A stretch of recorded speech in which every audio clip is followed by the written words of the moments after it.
When I was 13 years old, I exchanged South America for our nation's capital as my new home. My mother enrolled me in school, and just like that, I became part of this new world I absolutely adore. I was still learning English, and my accent made me shy.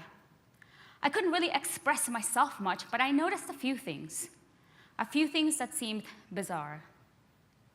Boys would fight and call themselves names I didn't understand.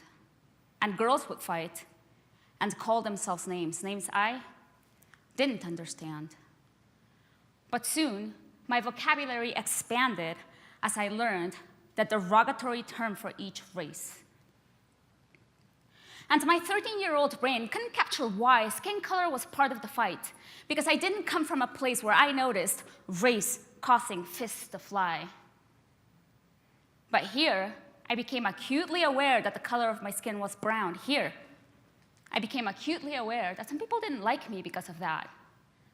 And it seemed so ridiculous in my childhood mind that something so beautiful, unchangeable, and innate to my creation would be cause for abomination. It seemed so strange, almost like a game. But inevitably, I started to notice. The veil had been lifted, and I had been inducted. Racism was the battlefield, and skin color the catalyst. So I hung out with Latino kids because I felt protected. And thus began my American education with the experience of self-separation and modern segregation. Fast forward to today, and in my experience, we still segregate. I'll start with myself. Hispanics in the US, we have a sort of understanding, a sort of Latin pact, because of the language commonality and because of the experiences we've had in this land. But I used to be such a hypocrite to this Latin pact because even though I have Mexican friends, I could get so offended when someone called me Mexican when I'm not. But instead of simply correcting and educating, I'd get outside my skin to make sure, just so sure people knew I was not Mexican. Why? I helped create a sub-separation in my culture, which is already marginalized here. So I had to get really honest with myself to figure out that I was demeaning a nation to make my immigration situation seem better. But in getting honest and really uncomfortable with myself, I was able to move away from that space because that was not okay. And I wish others would go within to figure out their pain, because my cab driver was so proud to be of white European descent. Fantastic, man. But in the same breath, he said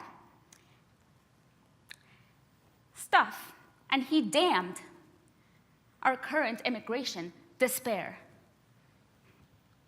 You may not remember, my friend, but someone in your family came here from somewhere else, and now you're complaining about immigration today.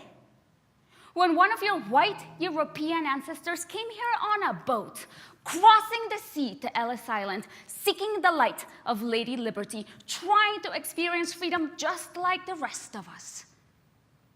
But now you've forgotten your immigrant roots, and somehow this allows you to feel superior to other immigrant groups. When you too came crashing down on this land that belonged to a noble people before any of us. So you are an immigrant too. The proof is your white skin. Cab driver, please go within and figure out why you are so angry I immigrated here. In contrast, I was having a conversation with a white Caucasian woman who kept whispering every time she said the word black. She was frightened and too PC, reluctant to say the wrong thing. But what if she got uncomfortable and learned to talk about race?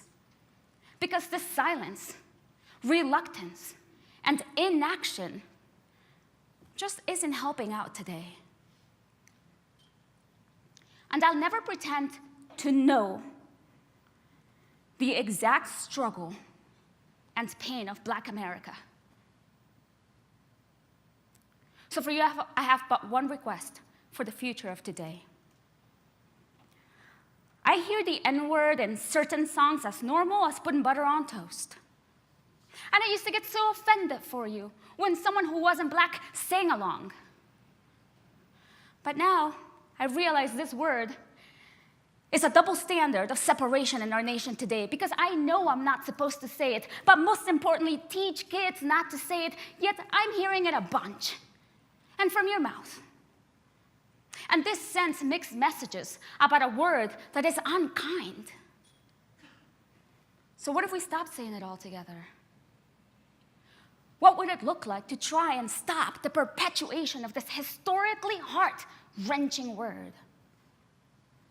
I'll follow your lead. Show me how. Because I'm telling you what, I don't see how this word is helping our divide. But I think we all took it too far. We separated into our own little worlds, creating impressions of another race, preconceived notions of what once someone told you, history, media, or even experience, and today, we have a very culturally divided, non-United States. And if you don't think you're part of this divide, ask yourself how you feel about other races, or different religions, or about those who identify as part of the LGBTQ scale. And let's not even get into the negative separations of women and men, or our political identities splattered all over the internet, because the truth is, for as long as everyone in this room has been alive, we have been experiencing some kind of divide. We fought so hard for equality and desegregation, and today we step on them without hesitation. We are afraid of one another. And out of that fear has grown disdain. Are we really surprised at what's happening today?